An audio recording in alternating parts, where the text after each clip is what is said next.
en moi devienne réelle, que ta présence en moi devienne palpable. Je veux une autre dimension de toi. Que ta présence en moi devienne réelle, que ta présence en moi devienne palpable. Je veux une autre dimension de toi. Que ta présence en moi devienne réelle. Que ta présence en moi devienne réelle. Que ta présence en moi devienne palpable. Je veux une autre dimension de toi. Disons-le, que ta présence en moi devienne réelle. Que ta présence en moi devienne réelle. Palpable. Que ta présence en moi devienne palpable. Je veux une autre dimension de toi.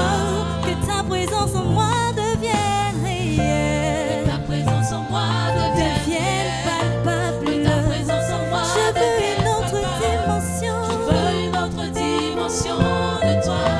Que ta présence en moi devienne réelle. Que ta présence en moi devienne réelle. Que ta présence en moi devienne palpable. Je veux une autre dimension de toi. La dimension du toucher. La dimension de gloire. La dimension de puissance. La dimension du toucher. La dimension de gloire. La dimension de puissance. La dimension du toucher. La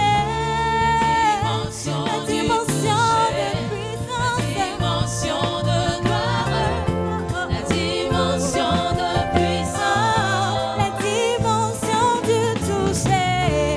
dimension du toucher. La dimension de gloire, la dimension de puissance. C'est ma saison. C'est ma saison, c'est ma saison, c'est ma saison, c'est ma saison, du toucher. C'est ma saison. C'est ma saison, c'est ma saison, c'est ma saison, c'est ma saison, c'est ma saison de gloire. C'est ma saison, c'est ma saison, c'est ma saison, c'est ma saison, c'est ma saison, c'est ma saison de puissance.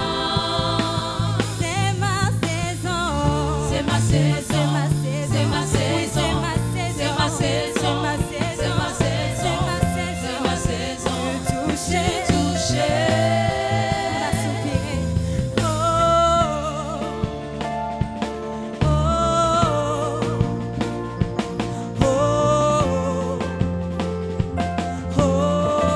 Soupire avec moi,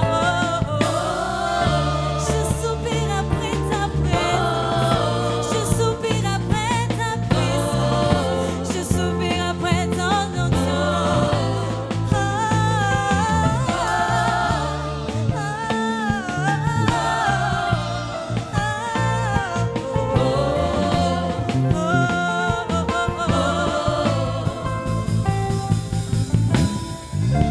La dimension du toucher, la dimension de gloire, la dimension de puissance. Dites avec moi la dimension du toucher. Dimension du toucher, la dimension de gloire, la dimension de puissance, La dimension du toucher, dimension la du dimension de toucher, gloire, la dimension la de dimension gloire, de puissance. la dimension de puissance. Nous rendons gloire à notre Dieu, ce Dieu véritable, qui jusqu'en ce jour nous a secourus. Alléluia. Nous sommes dans le dernier mois de l'année, dans les derniers jours de l'année. Soyons vigilants et toujours le regard sur Jésus. Amen. Nous allons prendre nos Bibles, on va lire un passage dans le livre de Luc 9, le verset 25. Et ce même passage revient dans Marc 8, 36. Donc on va lire Luc 9, verset 25. Je vais lire ce passage dans 3 versions, Luc second, Semeur et Darby. Si on a trouvé, Luc 9, le verset 25. Et que servirait-il à un homme de gagner tout le monde s'il se détruisait ou se perdait lui-même? Je relis. Et que servirait-il à un homme de gagner tout le monde s'il se détruisait ou s'il se perdait lui-même? Version Semeur dit, si un homme parvient à posséder le monde entier, à quoi cela lui servirait-il, à quoi cela lui sert-il s'il se perd ou se détruit lui-même? Darby nous dit, car que profitera-t-il à un homme de gagner le monde entier s'il se détruit lui-même ou se perd lui-même? Dans Marc, il arrive à comprendre encore mieux, nous fait comprendre ce qu'il veut dire par perdre. Il dit, et que sert-il à un homme de gagner tout le monde s'il perd son âme? Alléluia. Cela nous amène à réfléchir et à pouvoir méditer sur ces thèmes ce matin. Gagner le monde pour Christ. La mission du chrétien ou la clé du salut. Gagner le monde pour Christ. Ici, le Seigneur ne nous dit pas qu'il n'est pas bon qu'un chrétien gagne le monde. Mais il nous amène à comprendre que quand tu as gagné le monde, quelle est ta finalité? Ou quand tu gagnes le monde, par quel moyen? Parce que le moyen détermine aussi ta finalité. Par quel moyen as-tu gagné le monde? Par quel moyen as-tu gagné le monde? Et ça nous amène à pouvoir voir comment le diable utilise certaines personnes ou agit pour pouvoir gagner beaucoup de choses. Après, nous allons voir le plan de Dieu. Et nous allons pouvoir parler de gagner le monde pour Christ. Et nous allons finir par comprendre et aspirer à la puissance en Christ pour gagner le monde. Et après, nous allons passer à la conclusion. Donc, le premier point, c'est le diable, comment il arrive à chercher à gagner le monde. Oui, le plan du diable pour gagner le monde. Et le pasteur nous enseigne longtemps ici sur ces faits-là. Mais au travers de ces images que nous venons de voir, nous venons d'entendre quelqu'un. Pour nous, dans le commun des mortels en Afrique, on dit non, c'est en Afrique seule qu'il y a des pratiques occultes pour accéder ou pour pouvoir gagner le monde. Mais au travers de ce son, cette image, ce témoignage, le monsieur est en train de nous dire, même dans le monde des affaires, il a aidé par ces puissances sataniques-là des entreprises à avoir des marchés. On voit ces entreprises qui grandissent, qui ont une certaine croissance. Apparemment, on regarde. Mais le Seigneur nous amène à répondre à cette question. Et que servirait-il à un homme de gagner tout le monde s'il perdait son âme, ou s'il se détruisait, ou s'il se perdait lui-même? Voici le plan du diable qu'on a vu. Le diable te donne certaines choses. Et il commente, que ce soit dans le milieu sportif, dans le milieu des affaires, dans le milieu politique, dans toutes les sphères de la société, où on cherche à avoir de la renommée, où on cherche à pouvoir montrer un progrès sans Christ. Voici ce que ces personnes vont faire. Quelle que soit la couleur de sa peau. Ce n'est pas seulement ici pour dire que non. Souvent on aime à le dire. Et je ne suis pas d'accord, les Africains sont mauvais. Non, c'est celui qui n'a pas Christ qui est mauvais. Mais ça va te servir à quoi? Après avoir gagné les élections, après avoir été ce bon joueur, après avoir eu ce marché, si tu perdais ton âme.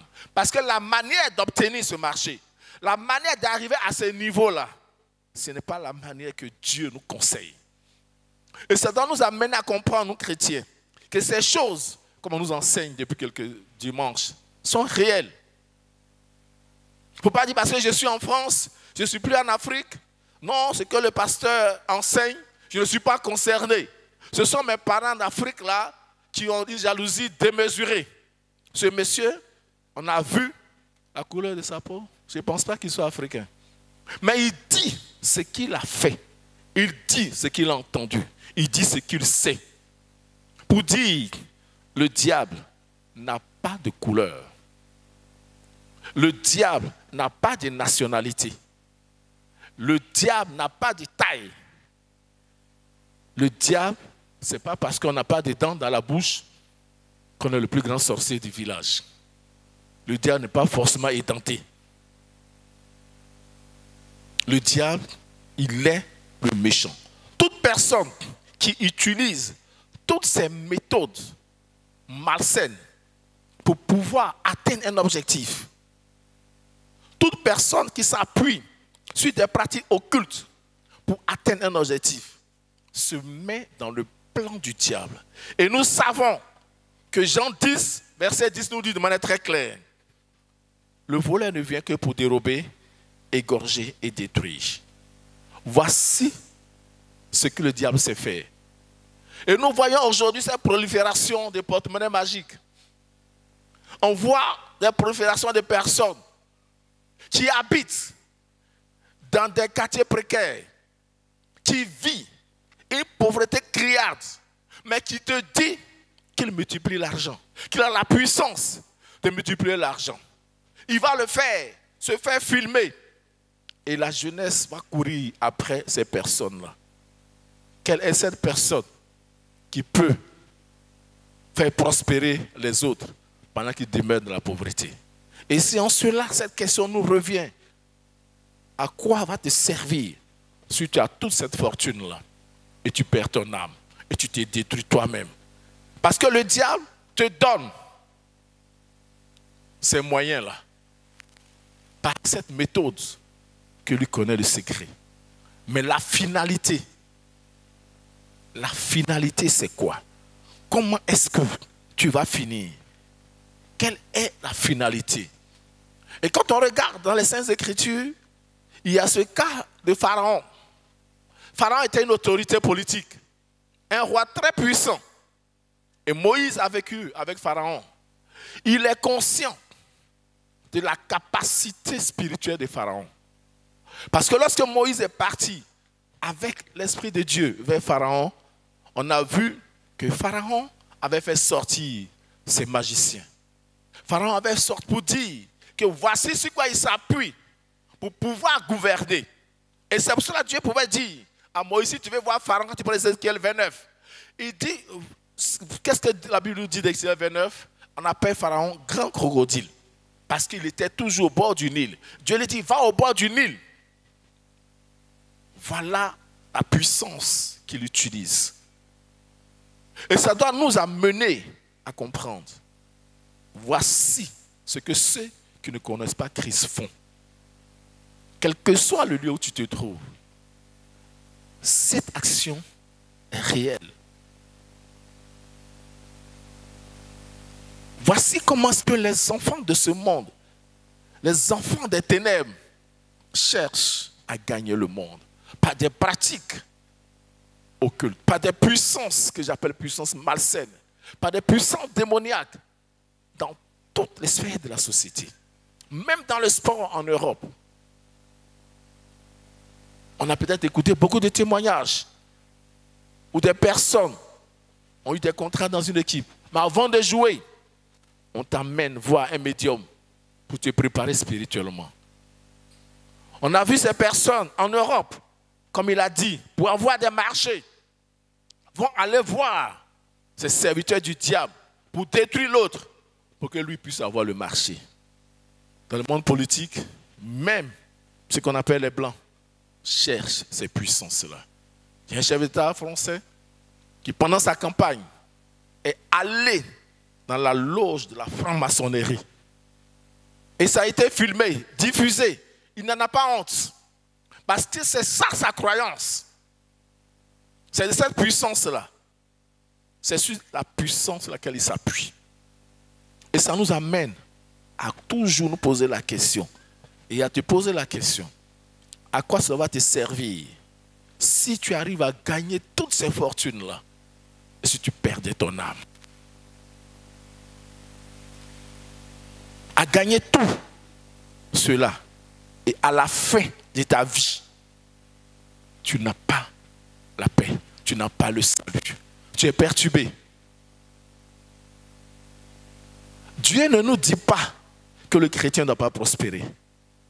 Parce que quand on voit le plan de Dieu pour l'homme, ici, le premier niveau, le premier point, c'est qu'est-ce que le diable fait, comment il le fait et pour qui il le fait. Au deuxième point, c'est le plan de Dieu pour l'homme, pour gagner le monde. Dieu nous invite à gagner le monde. Mais quand on parle de gagner le monde, ça nous amène à pouvoir réfléchir sur la définition de ce mot-là pour Dieu. Et j'aimerais nous mettre dans un contexte pour comprendre l'esprit de ce passage au niveau de nous les chrétiens. Et pour le comprendre, il faut pouvoir regarder ce que Dieu dit dans Genèse 1, à partir du verset 26 à 28. Et quand tu prends Genèse 2, le verset 15, il y a des mots qui ressortent. Dieu nous amène, Dieu nous invite à gagner le monde en dominant, en assujettissant ce monde-là et en remplissant. Il dit, il croissait et multipliait. Quand tu prends, à partir du verset 28, il dit croissez, multipliez, remplissez la terre, l'assujettissez, dominez. Dans Genèse 2, verset 15, Dieu dit cultiver et garder. J'aimerais qu'on reste dans ces contextes-là pour comprendre ce que Dieu veut nous amener à dire. Quand il nous dit gagner le monde pour lui. Oui, Dieu nous invite à gagner le monde. Mais dans cette vision-là, qu'est-ce que Dieu fait? Dieu nous amène à dominer d'abord. À dominer sur tout ce qui existe. Et sur les poissons de la mer, sur les oiseaux des cieux, et sur les bétails, et sur toute la terre, et sur tous les reptiles qui rampent sur la terre. Voici ce que Dieu nous demande de faire pour gagner le monde. Il faut dominer tout cela. Mais qu'est-ce que le diable dit dans le sens contraire? Il t'amène à être esclave du serpent. Pour ceux qui adorent le python, on a déjà vu cela. Il t'amène à être esclave d'un arbre. Comment quelqu'un peut se prosterner devant un arbre? Et encore, on voit des peuples qui adorent le bœuf. En tout cas, s'il vient chez nous, on va manger. C'est un point culturel. Or, Dieu nous amène à gagner le monde en dominant. Mais le diable t'envoie dans le sens contraire. Il va te donner en grippe cette richesse-là pour être dominé. Parce qu'il doit être dominé, pour ridiculiser la créature que Dieu a mis dans le jardin d'Éden et que nous sommes. Le Seigneur t'amène à comprendre que le plan de Dieu pour nous, c'est de dominer. Mais quand Dieu t'amène à dominer, à multiplier, quand on regarde ce mot multiplier, il faut le voir dans plusieurs sens. Dieu te donne une richesse, mais au travers de ce mot, il t'invite à multiplier la richesse. C'est en cela que tu peux gagner le monde. Parce qu'en train de gagner le monde, il faut voir cela au niveau de Dieu en deux points. Au niveau matériel et au niveau de l'évangélisation. Au niveau matériel. Parce que nous sommes conscients qu'aujourd'hui, on ne peut pas évangéliser sans les moyens financiers. On ne peut pas faire avancer l'évangile sans des matériels appropriés à ce programme-là. Donc Dieu nous invite à gagner le monde.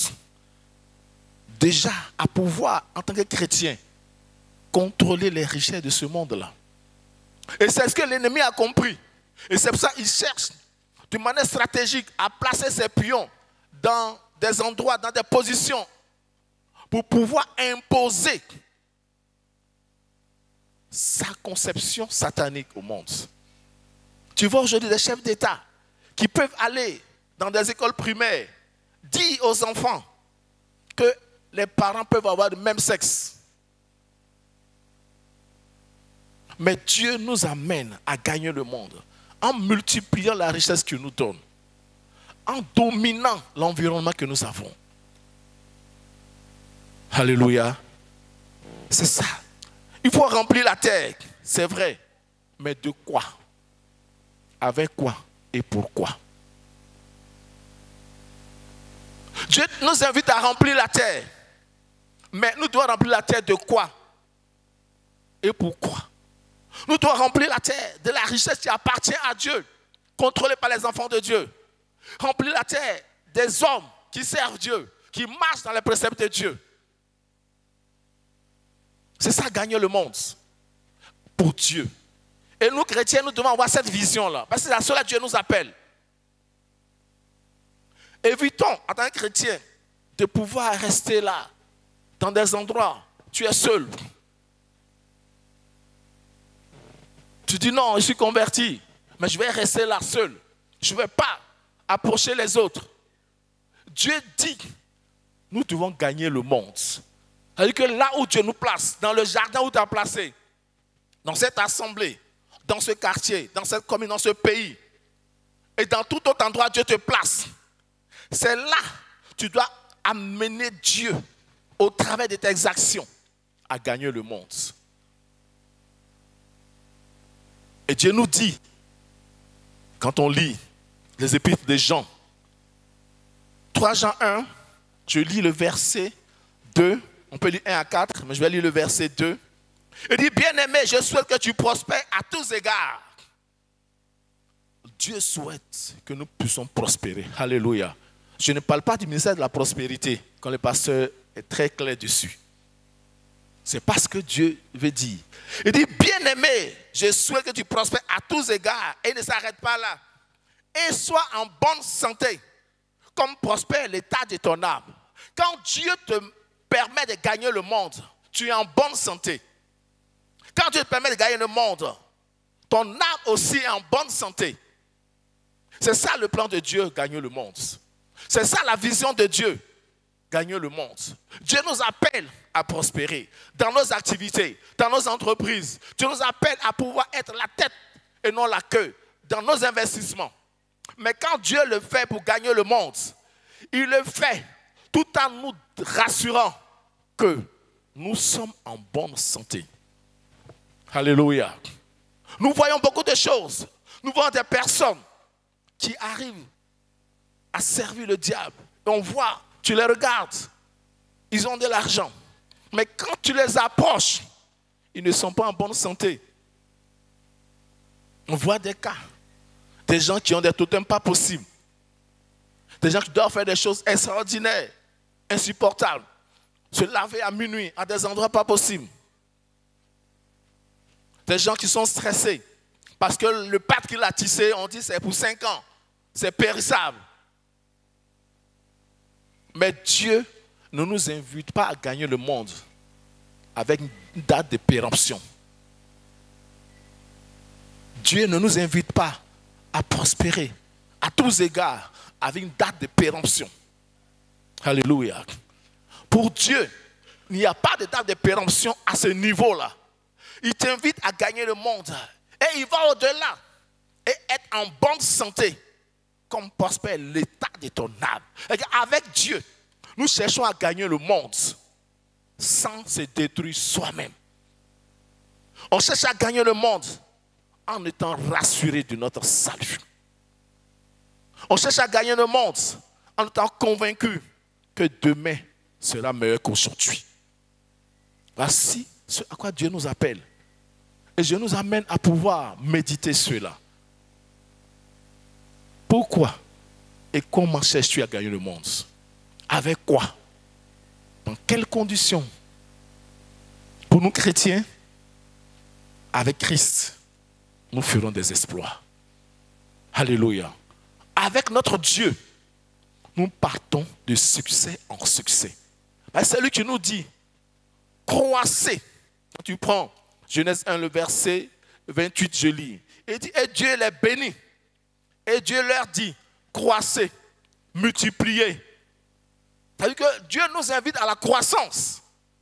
C'est ça son plan. Pour gagner le monde, il faut accepter la croissance que Dieu nous accorde. Alléluia. Dieu nous invite à la croissance. Dieu nous invite à multiplier. Dieu nous invite à remplir la terre des choses pour sa gloire. Alléluia. Et non des conteneurs de drogue.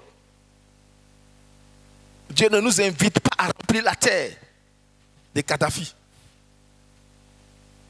Dieu ne nous invite pas à remplir la terre des choses qui détruisent l'homme dans son essence.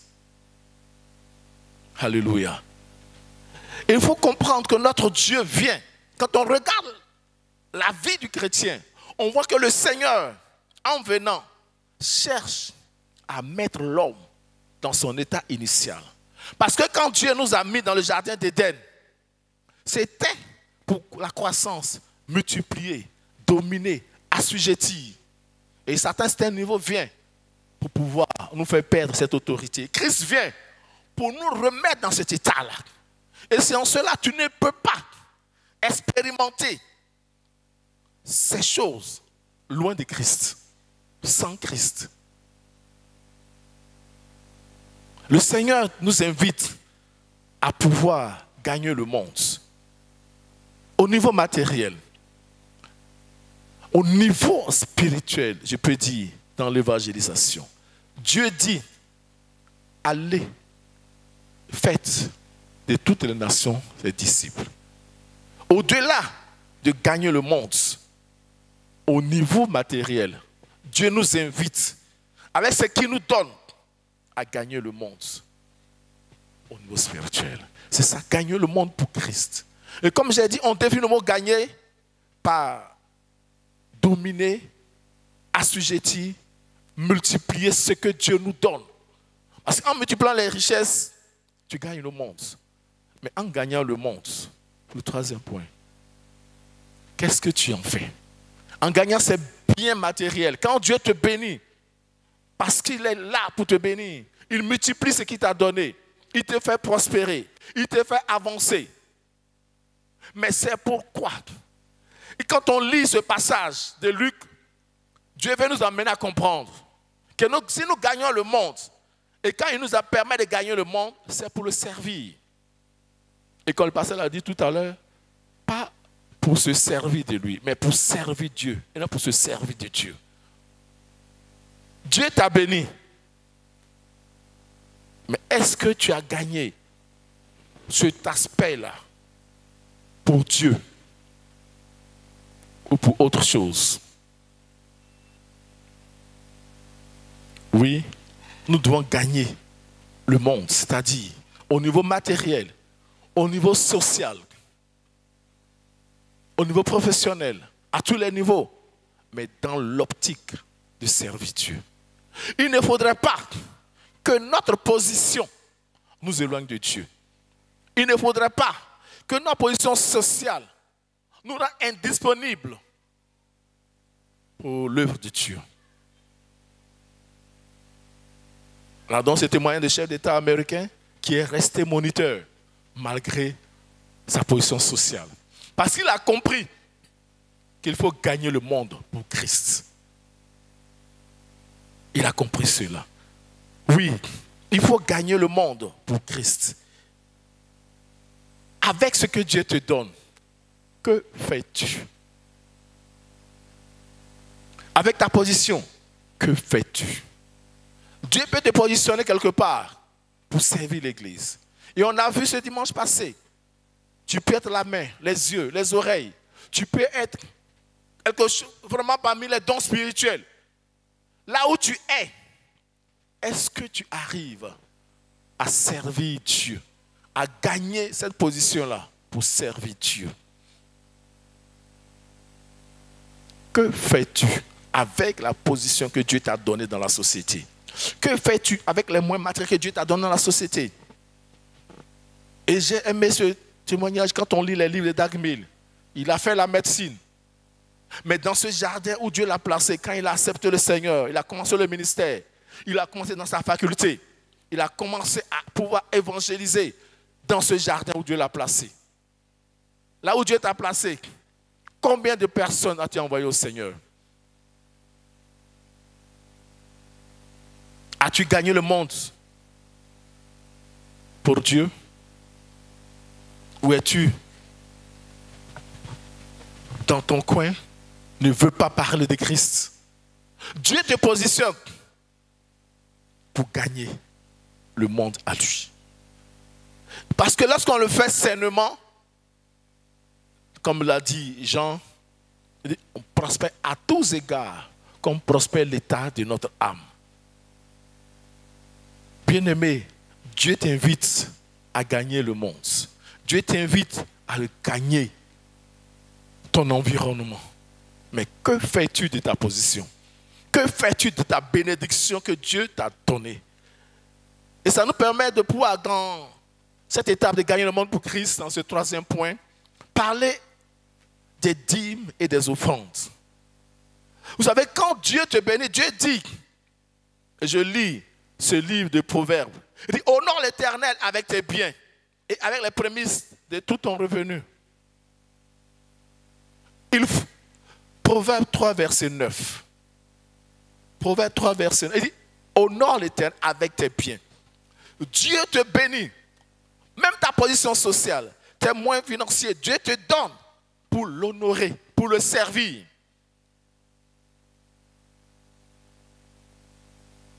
Que fais-tu? Parce que le Seigneur nous pose cette question. À quoi cela va te servir si tu gagnes toutes ces richesses, toutes ces fortunes et tu n'es pas capable de servir Dieu? Parce que c'est lorsqu'on ne sert pas Dieu, lorsqu'on se sert de Dieu, on n'arrive pas à servir Dieu, qu'on se détruit soi-même ou on perd son âme. Parce que servir Dieu avec ce que Dieu nous donne nous garantit le salut, nous garantit la vie éternelle, nous garantit la félicité. Que faisons-nous? Oui, nous cherchons à gagner le monde. Mais gagner le monde pour faire quoi? C'est la question nous revient. La question nous est posée. Gagner le monde, ça je le dis, et je suis convaincu de cela. Dieu nous invite à prospérer à tous égards. La prospérité matérielle, la prospérité financière. Parce que le chrétien est béni. Notre Dieu nous bénit. Et nous ne sommes pas seulement bénis, mais nous sommes source de bénédiction. Mais cette bénédiction-là, ça ne doit pas nous éloigner de Dieu. Ça ne doit pas nous empêcher de continuer à demeurer dans la maison de Dieu. Ça ne doit pas nous empêcher à servir Dieu. Et c'est pour cela, lorsque les gens arrivent à voir ces bénédictions matérielles, ces biens matériels, et s'éloignent de Dieu, la question nous est posée. À quoi ça a servi ces biens? Ça ne t'a pas servi à grande chose, parce que ça t'éloigne de Dieu. Mais Dieu nous bénit, Dieu nous équipe à ce niveau-là pour pouvoir le servir en apportant librement dans sa maison nos dîmes et nos offrandes, en le servant là où nous sommes, à la maison, à l'église. Parce que aussi, avec tes biens, il faut pouvoir satisfaire ta famille, tes enfants. Il ne faudrait pas qu'on soit ces personnes-là. Dehors, tu es très généreux. En tout cas, dehors, tu es généreux. Dehors, quand on te voit, on est convaincu que tu vas donner des billets de 10 000. Mais à la maison, tes enfants t'appellent Kadhafi parce que tu es tellement difficile à gérer. Tu es tellement difficile à gérer. Quelquefois, même tes enfants sont dans le besoin. Mais ils ne peuvent pas t'approcher. Parce que ils t'ont donné déjà une image. Et tu remplis bien cette image, malheureusement. On dit, ah, va dire à papa, il va t'acheter ton cahier. Il dit, je ne veux pas. Hein? Ça là, il va dire qu'il n'a rien. Et puis on dit, papa, j'ai pu avoir 1000 francs. Ah, je n'ai rien qui devant moi. Mais dehors, tu payes l'école pour d'autres personnes. Bien-aimés, Dieu nous interpelle. Quand je parle de 10 mots francs, je ne vais pas nous dire de tout donner à l'église ou bien de pouvoir tout. Non, c'est pas ce que je vais dire. Je vais nous amener à comprendre, comme le dit la parole de Dieu, qu'il faut tout faire avec sagesse et intelligence divine. Parce que le livre de Proverbes nous dit que la sagesse et l'intelligence sont une richesse pour l'enfant de Dieu. Et c'est celui qui a compris cela, la sagesse et l'intelligence qui a compris cela, qui arrive à gérer ce que Dieu lui donne dans l'intérêt supérieur de son âme. Et il prépare son salut. Il prépare la fin de sa vie. Il ne reste pas là à pouvoir faire autre chose. Oui, quand on regarde les Saintes Écritures, on dit dans 2 Chroniques 31, je lis verset 12, on y apportera fidèlement les offrandes. 2 Chroniques 31, verset 12. On y apportera fidèlement les offrandes, la dîme et les choses saintes. Il dit apporter fidèlement les offrandes et la dîme. Il dit apporter fidèlement. On y apportera fidèlement les offrandes et la dîme. C'est ça. Utiliser la bénédiction matérielle que Dieu t'a donnée pour l'œuvre de Dieu. Est-ce que tu apportes fidèlement les offrandes et la dîme? La question nous est posée, nous tous. Je suis dedans aussi. Est-ce que nous apportons fidèlement? Parce que Dieu nous amène à apporter à la dimension de nos bénédictions. Dieu nous invite à apporter, à le servir, à gagner le monde avec ce qu'il nous donne.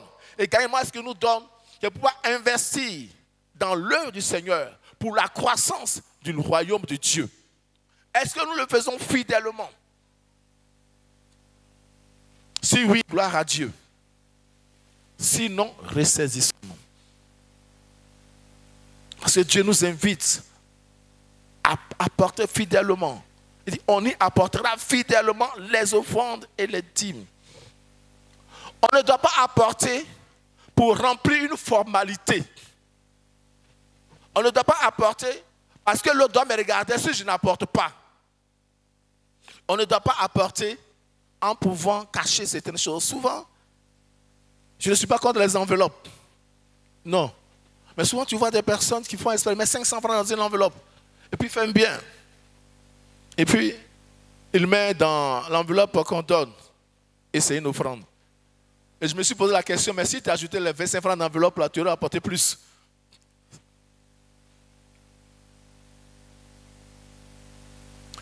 Réfléchissons-nous tous. Nous sommes tous interpellés. Moi-même, je suis dedans. Parce que Dieu nous dit, tu as gagné le monde, il t'a béni matériellement. Mais est-ce que les actions que tu poses après peuvent te garantir la vie éternelle?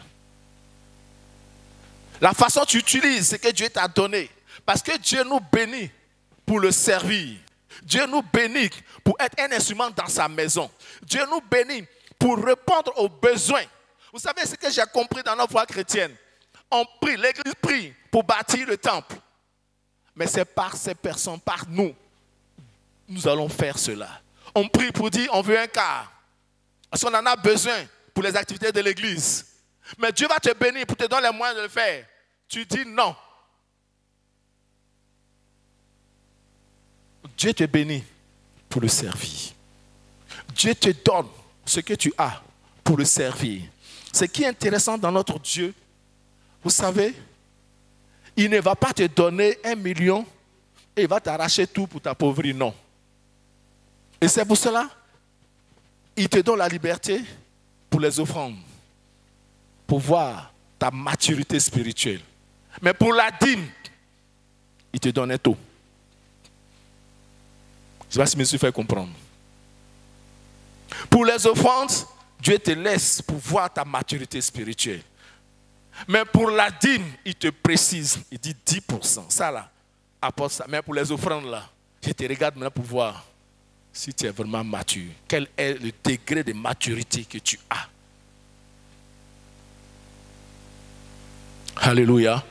C'est pour ça que Dieu peut te demander de poser une action.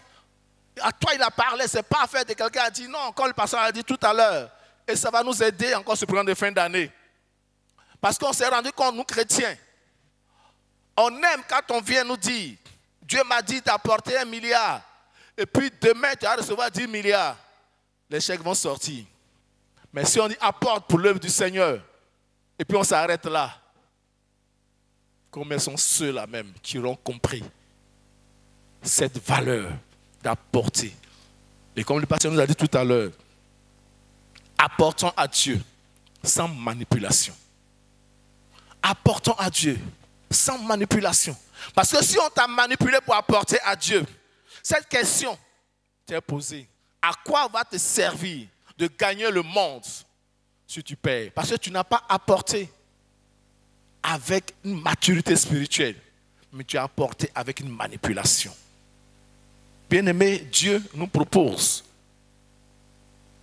les 10%.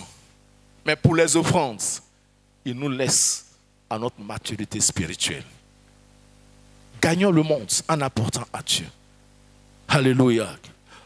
Oui, le dernier point nous permet de voir que quand on regarde tous ces éléments, de gagner le monde, et comme le pasteur nous a enseigné, le diable cherche une puissance parce qu'ils sont conscients. Et le frère Victor l'avait dit ici le vendredi passé.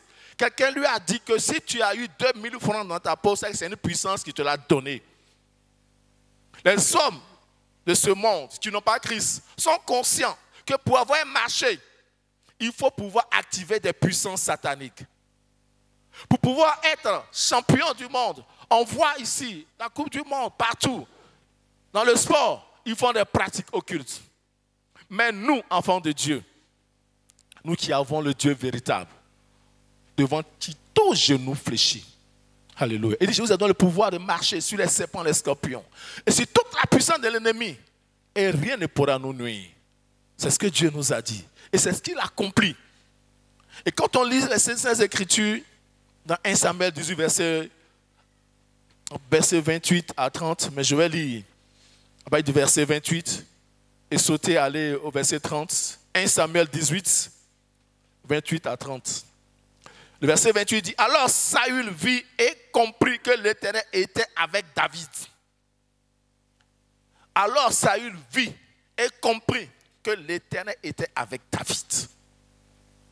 Dans tes activités, dans ton business, dans tes finances, est-ce que ton adversaire, le diable, et ses serviteurs peuvent comprendre que l'Éternel est avec toi? Il dit, alors Saül vit et comprit que l'Éternel était avec David. Ça dépend de ce qu'il a fait. Oui, peut-être un partenaire ou je ne sais pas qui d'autre va aller voir des féticheurs, des marabouts, des devins pour te nuire. Mais comme tu aspires à la puissance de Dieu et tu demeures dans la puissance de Dieu, comme Saül, cette personne, cette confrérie, ils vont pouvoir dire, on dit, alors Saül vit et comprend. Ils vont voir et comprendre que l'Éternel est avec toi. Alléluia. C'est ça le même Dieu.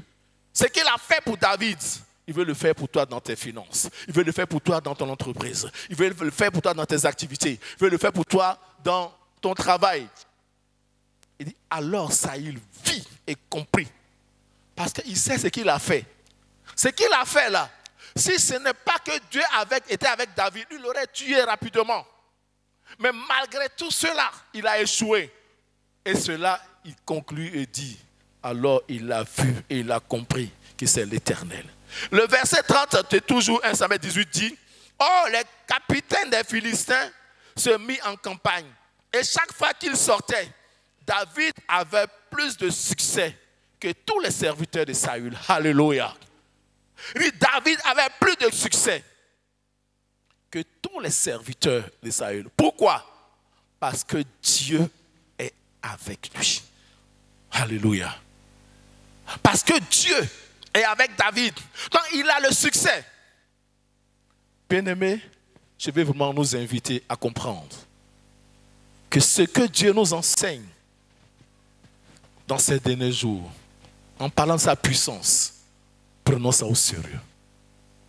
Prenons le temps pour aspirer à la puissance de Dieu.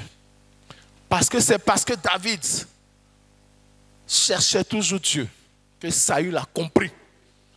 Il l'a vu et il a compris que Dieu est avec David. Et la Bible nous dit que David avait le succès que tous les serviteurs de Saül. Parce que les serviteurs de Saül ne cherchaient pas Dieu. Mais David, à chaque fois, cherchait à demeurer dans la puissance de Dieu. Cherchait la direction de Dieu. Cherchait l'onction de Dieu. Cherchait à marcher dans la direction que Dieu lui a donnée.